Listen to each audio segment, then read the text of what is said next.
ಸ್ಥಳೀಯ ಸುದ್ದಿ ಸಮಾಚಾರಗಳ ಆಗರ.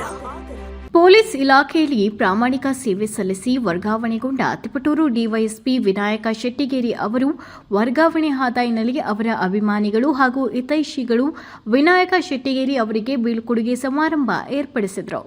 ತಿಪಟೂರು ತಾಲೂಕಿನ ಸರ್ಕಾರಿ ನೌಕರರ ಭವನದಲ್ಲಿ ನಡೆದ ಕಾರ್ಯಕ್ರಮದಲ್ಲಿ ಸಮಾರಂಭವನ್ನು ಉದ್ದೇಶಿಸಿ ಮಾತನಾಡಿದ ತಾಲೂಕು ಪಂಚಾಯತ್ ಕಾರ್ಯನಿರ್ವಹಣಾ ಅಧಿಕಾರಿ ಸುದರ್ಶನ್, ಪೊಲೀಸ್ ಇಲಾಖೆಯಲ್ಲಿ ಬದಲಾವಣೆ, ವರ್ಗಾವಣೆಗಳು ಅನಿವಾರ್ಯ.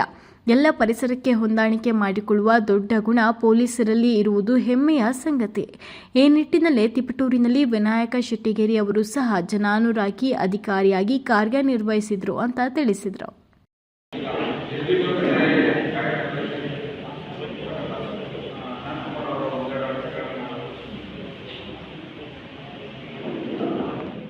ದಲಿತ ಸಂಘರ್ಷ ಸಮಿತಿಯ ಜಿಲ್ಲಾ ಸಂಚಾಲಕರಾದ ನಾಗತಿಹಳ್ಳಿ ಕೃಷ್ಣಮೂರ್ತಿ ಮಾತನಾಡಿ, ಹಿಂದುಳಿದ ವರ್ಗಗಳ ಧ್ವನಿಯಾಗಿ ಸೇವೆ ಸಲ್ಲಿಸುತ್ತಿದ್ದ ವಿನಾಯಕ ಶೆಟ್ಟಿಗೇರಿ ಅವರು ಇನ್ನೂ ಹೆಚ್ಚು ಕಾಲ ನಮ್ಮ ತಾಲೂಕಿನಲ್ಲಿ ಇರಬೇಕಿತ್ತು.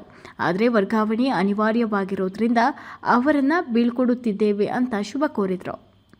ಕಾರ್ಯಕ್ರಮದಲ್ಲಿ ನೂತನ ಸಹಾಯಕ ಪೊಲೀಸ್ ಅಧೀಕ್ಷಕರಾದ ಯಶ್ ಕುಮಾರ್ ಶರ್ಮಾ, ಗ್ರಾಮಾಂತರ circle inspector Chandrashekhar, Chikkanayakanahalli circle inspector Nadaf, sub inspector Rajesh, taluk ಪತ್ರಕರ್ತರು, ಮುಖಂಡರು, ಅಧಿಕಾರಿಗಳು ಸೇರಿದಂತೆ ಹಲವರು ಉಪಸ್ಥಿತರಿದ್ದರು.